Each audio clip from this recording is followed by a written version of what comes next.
ജീവനുള്ള ദൈവത്തിൻ്റെ ജീവനുള്ള മക്കളായി തീരാൻ കർത്താവ് നമ്മെ തിരഞ്ഞെടുത്തത് ഓർത്ത് ദൈവത്തെ സ്തുതിക്കുന്നു. ദൈവത്തിനുള്ള അതേ ജീവൻ ഇന്ന് നമുക്കുണ്ട്. ദൈവപുത്രൻ്റെ ജീവൻ അവൻ നമുക്ക് വേണ്ടി തന്നു. സ്നേഹിതന്മാർക്ക് വേണ്ടി ജീവൻ തരുന്നതിനേക്കാൾ വലിയ സ്നേഹം ഇല്ല. ഇടയൻ ആടുകൾക്ക് വേണ്ടി തൻ്റെ ജീവനെ തരുന്നു. അപ്പോൾ ജീവൻ തരുന്ന സ്നേഹം, അതാണ് കർത്താവിൻ്റെ സ്നേഹം. ദൈവസ്നേഹം എന്ന് പറഞ്ഞാൽ തരാവുന്നതിൽ വെച്ച് ഏറ്റവും മികച്ചത് തരുന്നതിനെ പറയുന്നതാണ് ദൈവസ്നേഹം. ഒരു അപ്പൻ്റെ അമ്മയുടെ സ്നേഹം എന്ന് പറഞ്ഞാൽ അവർക്ക് തരാവുന്നതിൽ ബെസ്റ്റ് തന്നാൽ എൻ്റെ അർത്ഥം അപ്പനും അമ്മയും ഞങ്ങളെ സ്നേഹിക്കുന്നു. ദൈവത്തിൻ്റെ സ്നേഹം എന്ന് പറഞ്ഞാൽ ദൈവത്തിന് തരാവുന്നതിൽ വെച്ച് ഏറ്റവും വലുത്. അത് വീടോ കാറോ പ്രതാപമല്ല. ദൈവത്തിനുള്ളതിൻ്റെ ഏറ്റവും ബെസ്റ്റ് എന്താ? ജീവനാണ്, നിത്യജീവൻ. ദൈവം നമുക്ക്, കർത്താവ് എനിക്ക് ഒരു 2 നില വീട് വേണം, ഒരു വിമാനം വേണം. കർത്താവ് പറയും, കുഞ്ഞ് അതൊക്കെ ഈ ഭൂമിയോടെ തീരില്ലേ, കൂടി വന്നാൽ 80 വയസ്സ് വരെ നീ അത് അനുഭവിക്കും. എന്നാൽ നിനക്ക് ഞാൻ എൻ്റെ ജീവനെ തന്നാലോ, ആ ജീവൻ നിനക്ക് ഭൂമിക്കപ്പുറവും നിത്യത മുഴുവനും, പിന്നെ നിനക്ക് മരണമില്ല. യേശുവിനെ സ്വീകരിക്കുന്ന ഒരു വ്യക്തി ഈ ഭൂമിയിലുള്ള സകല സമ്പത്ത് നേടിയവരെക്കാൾ വലുതാണ്. രക്ഷിക്കപ്പെടുക എന്ന് പറഞ്ഞതിൻ്റെ അർത്ഥം മനസ്സിലായാൽ നമ്മൾ തുള്ളിച്ചാടും. ഒരാൾ യേശുവിനെ സ്വീകരിച്ചെന്ന് പറഞ്ഞാൽ ആ വ്യക്തി ഭൂലോകത്തേക്കാൾ വിലയേറിയ വ്യക്തിയായി മാറി. ആർക്കും അത് കഴിയും. ഇത് കേൾക്കുന്ന എല്ലാവർക്കും നിത്യജീവൻ പ്രാപിക്കാൻ കഴിയും. അത് കർത്താവ് നമുക്ക് തന്ന ഏറ്റവും വലിയ അനുഗ്രഹമാണ്. നമുക്ക് തന്ന ഈ നിത്യജീവൻ തന്ന് നമ്മെ സ്നേഹിച്ച നമ്മുടെ കർത്താവിനെയാണ് നമ്മൾ ഈ പാടി സ്തുതിക്കുന്നത്. അപ്പോൾ ഈ പാട്ടുകൾ വരുമ്പോൾ ആരാധിക്കാന്ന് പറഞ്ഞാൽ വെറുതെ ഇങ്ങനെ ഇരിക്കുന്നതല്ല. ആ പാട്ടിൻ്റെ ഒപ്പം നിങ്ങളുടെ സ്നേഹവും നന്ദിയും എല്ലാം പ്രകടിപ്പിക്കണം. പലർക്കും ആരാധന അറിയില്ല. ആരാധന സമയത്ത് ചിലര് ഫോൺ വിളിക്കാൻ പോകും. ചർച്ചിലെ ആരാധന കഴിഞ്ഞേ പലരും വരും. പ്രസംഗത്തിൻ്റെ സമയത്ത് ദൈവത്തിന് കിട്ടുന്ന ആരാധനയാണ്, നമുക്ക് കിട്ടുന്നതാണ് പ്രസംഗം. ദൈവത്തിന് കൊടുക്കുന്ന ഒന്നേ ഉള്ളൂ. ദൈവം ചെയ്ത ഉപകാരങ്ങൾക്ക് മുഴുവനും തിരിച്ചു കൊടുക്കുന്ന ആരാധനയിലൂടെയാണ്. അതുകൊണ്ട് ഒരു പാട്ടാണെങ്കിലും ഹൃദയവും മനസ്സും തുറന്നങ്ങോട്ട് പാടണം. അത് നമ്മുടെ ജീവിതത്തെ മാറ്റിമറിക്കും. ചേർന്ന് പാടാം, യേശുവിനെ ആരാധിക്കാം.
ഇന്ന് നമ്മൾ യോഹന്നാന്റെ സുവിശേഷം 1-ാം അധ്യായത്തിൽ നിന്ന് ചിന്തിക്കുന്നു.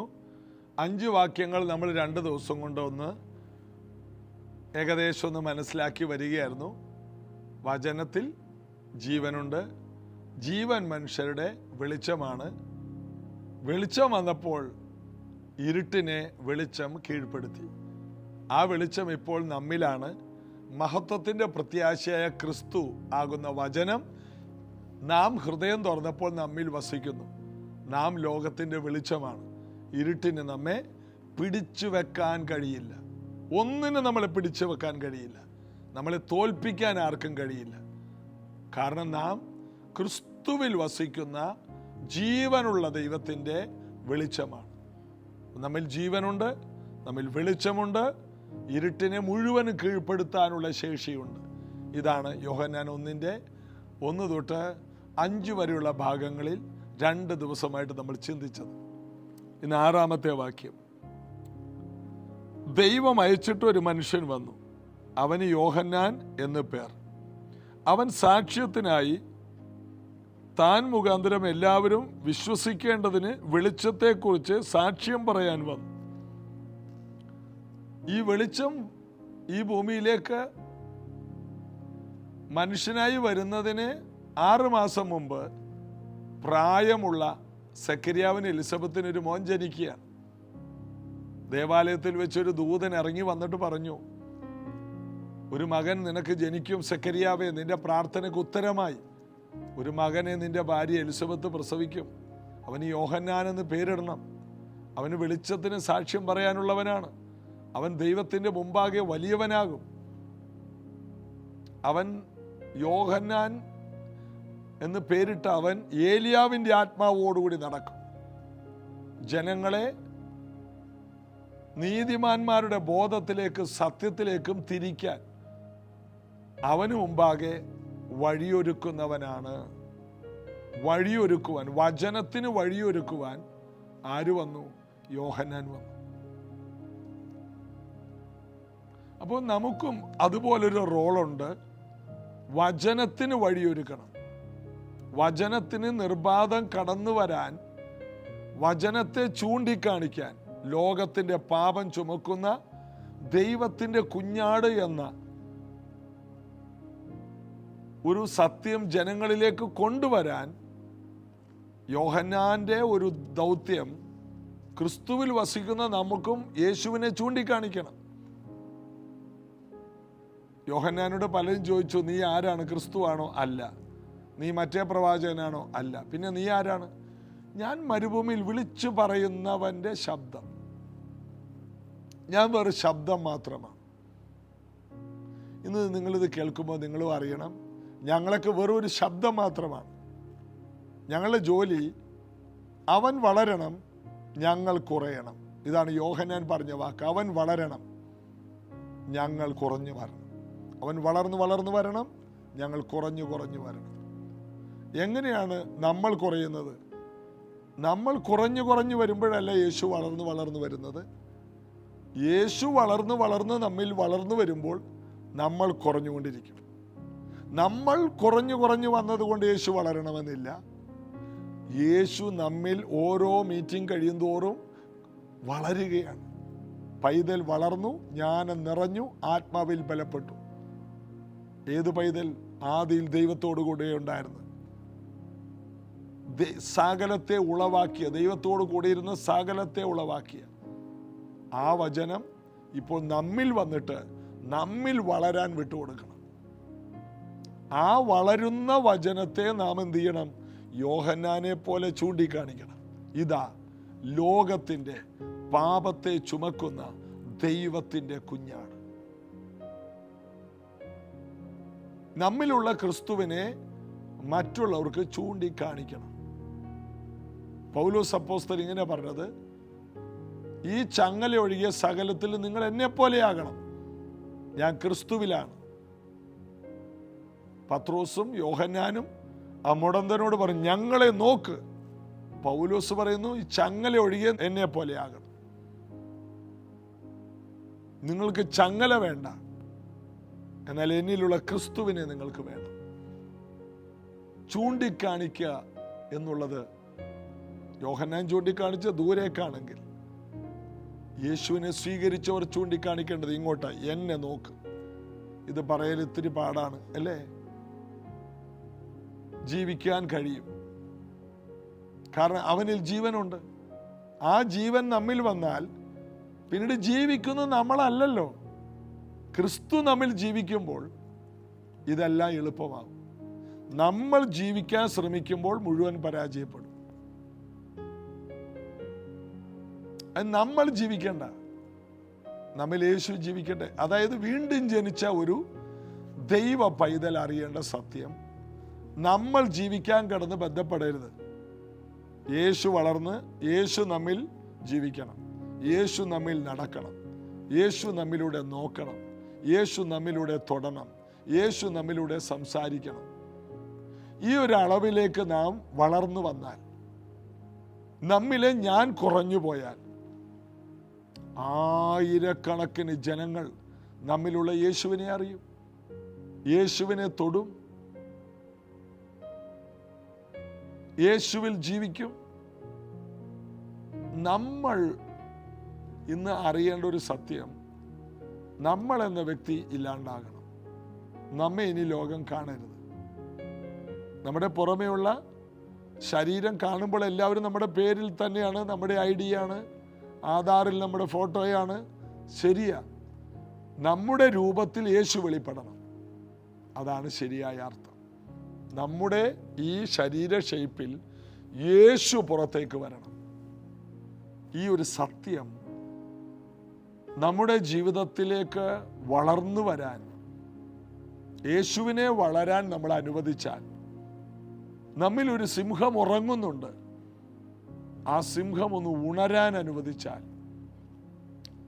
അത് മാത്രം മതി.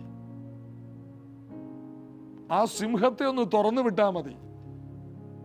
അതാണ് വചനം. ആ സിംഹം പോയി കാര്യം ചെയ്യും. ഒരിക്കൽ ഒരു ഗ്രാമത്തിൽ ഫോറസ്റ്റിനോടടുത്ത് ഒരു സിംഹത്തെ കൂട്ടിൽ പിടിച്ചിട്ടിരിക്കുകയാണ്. ആ സിംഹത്തെ സംരക്ഷിക്കാൻ 2 ജീവനക്കാരെ സർക്കാർ തോക്കും പിടിച്ച് നിർത്തിയിട്ടുണ്ട്. ഒരു വല്യപ്പച്ചൻ ആ വഴി പോയപ്പോൾ ഈ ഗ്രാമവാസികളായ കുഞ്ഞുങ്ങൾ ഈ സിംഹത്തെ കല്ലെറിയുന്നു. അപ്പോൾ ആ സിംഹത്തെ കല്ലെറിയൽ ഒഴിവാക്കാനാണ് സെക്യൂരിറ്റിക്കാരെ വെച്ചിരിക്കുന്നത്, തോക്കും പിടിച്ച് സിംഹത്തെ സംരക്ഷിക്കാൻ. അപ്പോൾ ഈ അപ്പച്ചൻ പറഞ്ഞു, പട്ടാളക്കാരോട് പറഞ്ഞു, കുഞ്ഞുങ്ങളെ സിംഹത്തെ നിങ്ങൾ രക്ഷിക്കേണ്ട, നിങ്ങൾ സിംഹത്തെ തുറന്നു വിട്ടാൽ മതി. സിംഹത്തെ രക്ഷിക്കാൻ സിംഹത്തിന് ശക്തിയുണ്ട്. നിങ്ങളിനി സിംഹത്തെ സംരക്ഷിക്കേണ്ട. ഇതിൽ നിന്നൊരു പാഠമുണ്ട്. നമ്മിലുള്ള യേശുവിനെ രക്ഷിക്കേണ്ട. നമ്മിലുള്ള യേശുവിനെ നാം ഒന്ന് തുറക്കാമെങ്കിൽ ബലവാനെ പിടിച്ചു കെട്ടിയവനാണ്. വാഴ്ചകളെ അധികാരങ്ങളെ ആയുധവർഗം വെപ്പിച്ച് ക്രൂശിന്മേൽ ജയോത്സവം കൊണ്ടാടിയവനാണ്. ബദ്ധന്മാരെ പിടിച്ചുകൊണ്ട് ഉയരത്തിലേക്ക് പോയി ദാനങ്ങളെ കൊടുത്തവനാണ്. സർവത്തെയും തന്റെ ശക്തിയുള്ള വചനത്താൽ വഹിക്കാൻ കഴിയുന്നവനെന്ന് എബ്രായർ 1:1-3 വരെ വായിക്കുമ്പോൾ കാണുന്നു. എല്ലാം വഹിക്കാൻ കഴിയുന്നവനെ നമ്മളെന്തിനാ സഹായിക്കുന്നേ? തുറന്നു വിടുക. ഇപ്പോൾ ഞാൻ തുറന്നു വിടുകയാണ്. എന്നിലുള്ള യേശു, വെളിച്ചം, ജീവൻ, ശക്തി, സമാധാനം, ആനന്ദം, ഇതെല്ലാം യേശുവാണ്. എന്നിലുണ്ട്, ജീവനുണ്ട്. അത് മനുഷ്യർക്ക് വെളിച്ചമാണ്. അത് എന്നിൽ നിന്ന് നിങ്ങളിലേക്ക് വന്നാൽ നിങ്ങൾ എല്ലാറ്റിനും ജയിക്കും. നിങ്ങളിൽ നിന്ന് മറ്റുള്ളവരിലേക്ക് എന്നാൽ ആ കേൾക്കുന്നവർ അവർ പ്രതികൂലങ്ങളെ ജയിക്കും. അതുകൊണ്ട് നിങ്ങൾക്ക് ഇന്നു മുതൽ യേശുവിനെ കുറിച്ച് പറയുമ്പോൾ 100 നാവായിരിക്കണം. നിങ്ങളുടെ നാവിന് യേശുവിന് വേണ്ടി കൊടുക്കുക. നിങ്ങൾ പറയുമ്പോൾ നിങ്ങളിലുള്ള സിംഹത്തെ നിങ്ങൾ തുറന്നു വിടുകയാണ്. കൂട്ടിലടച്ചിട്ട ഒരു സിംഹം പോലെയാണ് വചനം ഇന്ന് നമ്മുടെ ഉള്ളിൽ. പറയുന്നില്ല, ആ വചനത്തെ തുറന്നു വിടുക. ജീസസ് എവരി ഡേയിലൂടെ എല്ലാ ദിവസവും ഞാൻ വചനത്തെ നിങ്ങൾക്ക് വേണ്ടി തുറന്നു വിടുകയാണ്. ആ സിംഹമാകുന്ന വചനം വന്ന് അതിൻ്റെ പ്രതികൂലങ്ങളെ മുഴുവൻ ഒതുക്കിക്കളയും. രോഗത്തെ ഒതുക്കും, ശാപത്തെ ഒതുക്കും, നിന്ദയെ ഒതുക്കും, എല്ലാ ബന്ധനങ്ങളെ തകർത്ത് കളയും. ഏത് മരിച്ചതിനെ ജീവിപ്പിക്കും, ഏത് വ്യാധികളെ സൗഖ്യമാക്കും. വർഷങ്ങൾ പഴക്കമുള്ള ഭൂതബാധയൊക്കെ വിട്ടുമാറും. യേശു ഗദരദേശത്ത് കാലുകുത്തിയേ ഉള്ളൂ. സിമിത്തേരിയിലായിരുന്ന ഒരു 8000 പിശാചുള്ള ഒരുത്തൻ ഓടി വന്ന് ആ കാൽക്കൽ മുട്ടുകുത്തി, അത്യുന്നതനായ ദൈവത്തിൻ്റെ പുത്ര യേശുവേ, എനിക്കും നിനക്കും തമ്മിൽ ഒരു ബന്ധവുമില്ല. സമയത്തിന് മുന്നമേ ദണ്ണിപ്പിക്കാൻ വന്നു. അതിൻ്റെ അർത്ഥം സമയത്തിന് മുന്നമേ വരാൻ പറ്റും, ദണ്ണിപ്പിക്കാനും കഴിയും. സിംഹമാണ് വന്നിരിക്കുന്നത്, യഹൂദ ഗോത്രത്തിലെ സിംഹം, ദാവീദിന്റെ താക്കോലുള്ളവൻ. ദാവീദിന്റെ കുടുംബത്തിലൂടെ രാജകീയ താക്കോലുമായിട്ട് നമ്മുടെ ജീവിതത്തിലേക്ക് വന്നിരിക്കുകയാണ്. ഏതടഞ്ഞതും തുറക്കും. ഏത് തുറന്നിരിക്കുന്ന പിശാചിന്റെ പദ്ധതി അടച്ചു പൂട്ടും. ആരും അടക്കാതെ വണ്ണം തുറക്കാനും കഴിയും, ആരും തുറക്കാതെ വണ്ണം അടക്കുകയും ചെയ്യും. ഇത് പറയുമ്പോൾ എൻ്റെ ഉള്ളിൽ പരിശുദ്ധാത്മാവ് പറയുന്നു, ഒരു സിംഹം ഇന്ന് നിങ്ങൾ അടുക്കലേക്ക് വരികയാണ്. മാത്രമല്ല, നിങ്ങളുടെ ജീവിതത്തിൽ പിശാച് തുറന്നു വെച്ചിരിക്കുന്ന പലതിനെയും കർത്താവ് ഇന്ന് അടച്ചു പൂട്ടും. മാത്രമല്ല, അടഞ്ഞുപോയെന്ന് പറയുന്ന പലതും ഇന്ന് നിങ്ങളുടെ ജീവിതത്തിൽ യേശു ക്രിസ്തുവിൻ്റെ വചനത്താൽ തുറന്നു വരും. അടഞ്ഞുപോയ എൻ്റെ ബ്രദറെ, അതൊരു അടഞ്ഞുപോയ അധ്യായമാണ്. കുടുംബജീവിതം അതൊരടഞ്ഞു പോയതാണ്. ദൈവം തുറക്കും. നിങ്ങൾ ഭാര്യയും ഭർത്താവ് രണ്ടായിട്ടല്ലേ പാർക്കുന്നത്, 2 സ്ഥലത്തല്ലേ, അത് ഇനി നിങ്ങൾ ഒരുമിക്കണ്ടേ? ഇല്ല, അതൊരു അടഞ്ഞുപോയ അധ്യായം അല്ല. അത് തുറക്കും. നിങ്ങൾ ഒന്നിച്ചാകും. ഇത് പറയുമ്പോൾ ആരോ ഇത് ശ്രദ്ധിക്കുന്നവരോട് പരിശുദ്ധാത്മാവ് പറയുന്നു, നിങ്ങൾ 2 പേര് 2 തട്ടിലായല്ലേ, നിങ്ങൾ വീണ്ടും, അത് അടഞ്ഞുപോയ അധ്യായമല്ല, അടഞ്ഞതിനെ തുറക്കും. പലരും നോക്കിയിട്ട് നടന്നില്ല പതറെ, വചനം വന്ന് കാര്യം ചെയ്യും. ഡോക്ടർമാർ കൈവിട്ട ചില അധ്യായങ്ങളുണ്ട്. ഇനി 2 ആഴ്ചയേ ഉള്ളൂ, 1 മാസമേ ഉള്ളൂ, ഇനി വൈദ്യശാസ്ത്രത്തിൽ ഇനി ഒന്നുമില്ല. അടഞ്ഞുപോയ അധ്യായം ആര് പറഞ്ഞു? കർത്താവ് തുറക്കും. സൗഖ്യം, ദീർഘായുസ്. ആ വ്യക്തി നിങ്ങളുടെ കുടുംബത്തിൽ എല്ലാവരേക്കാൾ കൂടുതൽ ജീവിച്ചിരിക്കും. കർത്താവ് അടച്ചാൽ ഏത് രോഗവും അടയും. കർത്താവ് തുറന്നാൽ ഏത് വഴിയും തുറക്കും. വചനത്തിൻ്റെ ശക്തി. കാരണം സകലതും ഉണ്ടാക്കിയ വചനമാണ്. സകലതും ഉണ്ടാക്കിയ വചനം തുറന്നു വന്നാൽ ഏത് വ്യക്തിക്കും അതിൽ മാറ്റമുണ്ടാകും. അത് വിശ്വസിക്കുക. ഇന്നത് കേട്ടുകൊണ്ടിരിക്കുമ്പോൾ പലരുടെയും ജീവിതത്തിൽ അടഞ്ഞ അധ്യായമെന്ന് പറയുന്നത് ദൈവാത്മാവ് പറയുന്നു, നിനക്ക് പുതിയ അധ്യായങ്ങൾ കർത്താവ് തുറക്കും. നീ അടച്ചുപൂട്ടിയത് വീണ്ടും തുറക്കേണ്ടി വരും. വീണ്ടും മക്കൾ വേറെ, ഭാര്യ വേറെ, ഭർത്താവ് വേറെ, നാല് വഴിക്ക് പോയ കുടുംബങ്ങളൊക്കെ ഒന്നാകും. യേശുവിൻ്റെ നാമത്തിൽ അത് സംഭവിക്കും. ചിലർ പറയും എനിക്ക് ലക്ഷങ്ങൾ കിട്ടാനുണ്ട്. അത് അടഞ്ഞുപോയ അധ്യായമാണ്. ഇനി കിട്ടുമെന്ന് തോന്നുന്നില്ല. ആര് പറഞ്ഞു? നിന്റെ പൈസ നിനക്ക് കിട്ടും. ആ വ്യക്തിയുടെ സ്വസ്ഥത നഷ്ടപ്പെടും. മുതലും പലിശ അടക്കം നിന്റെ അടുത്ത് കൊണ്ടുവന്ന് തരും. ക്ഷമയും ചോദിക്കും. ആ വ്യക്തി വരുമ്പോൾ ഒരു കാപ്പി ഇട്ട് കൊടുത്തേക്ക്. അടഞ്ഞ അധ്യായങ്ങൾ നിനക്ക് കിട്ടാനുള്ള പണം കിട്ടും. കാരണം ദൈവം സ്വസ്ഥത കൊടുക്കാതെ ആ വ്യക്തിയെ കൊണ്ടുവരും. ആ വ്യക്തിയുടെ ഉറക്കത്തെ കർത്താവ് കെടുത്തിക്കളയും. അടഞ്ഞ അധ്യായങ്ങൾ എന്തോ തുറന്നു വരുന്നത് ഞാൻ ആത്മാവിൽ കാണുന്നു. ഇത് കേട്ടുകൊണ്ടിരിക്കുമ്പോൾ ഈ ദൂതിനെ പിടിക്കുന്നവർ അത്ഭുതങ്ങൾ കാണും. നിങ്ങൾ അനുഗ്രഹിക്കപ്പെടാനാണ് ഈ പ്രാർത്ഥന കൂട്ടായ്മ. ഇതിലൂടെ നിങ്ങൾ ധാരാളം കൃപകൾ പ്രാപിക്കും.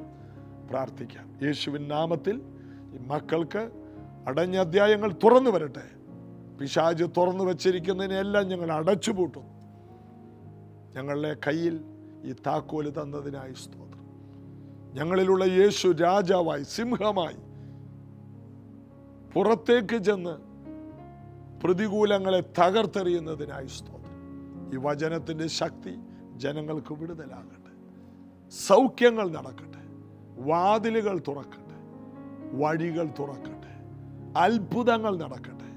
യേശുവിൻ നാമത്തിൽ ആമേൻ. കർത്താവ് നിങ്ങളെ ഈ വചനങ്ങളിലൂടെ അനുഗ്രഹിച്ചെങ്കിൽ ഞങ്ങളെ അറിയിക്കണം. 1 മിനിറ്റിൽ താഴെയുള്ള ഒരു സാക്ഷ്യം ഞങ്ങൾക്ക് അറിയിക്കണം. നിങ്ങളുടെ പ്രാർത്ഥന വിഷയം ഒരു ഓഡിയോ ആയിട്ട് അയക്കുക. നിങ്ങൾ ഒത്തിരി സമയത്തെ ഓഡിയോ ഇട്ടാൽ ആരും ശ്രദ്ധിക്കില്ല. 1 മിനിറ്റിൽ താഴെയാണെങ്കിൽ അത് ശ്രദ്ധിക്കും. അത് പ്രാർത്ഥിക്കാൻ കഴിയും. അതുകൊണ്ട് വ്യക്തിപരമായിട്ട് എൻ്റെ ഫോൺ നമ്പർ ആരും ചോദിക്കേണ്ട, ഒരു ഓഡിയോ ഇട്ടാൽ മതി.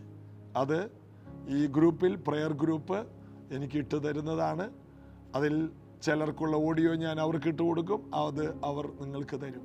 ഈ മീഡിയയെ സഹായിക്കുവാൻ നിങ്ങൾക്ക് ഒരവസരം കർത്താവ് തന്നിട്ടുണ്ട്. നമുക്ക് ഒരുമിച്ച് ദൈവരാജ്യം പണിയാം. മാത്രമല്ല നാളെ ഞായറാഴ്ച ഒരു അനുഗ്രഹിക്കപ്പെട്ട സഭായോഗം പ്രൈസ് ജനറേഷൻ ചർച്ചിൽ വെച്ച് രാവിലെ 8 മണി മുതൽ 11 മണി വരെയുണ്ട്. കടന്നു വരിക. കർത്താവിൻ്റെ വലിയ അനുഗ്രഹങ്ങൾ നമുക്ക് പ്രാപിക്കാം. God bless you.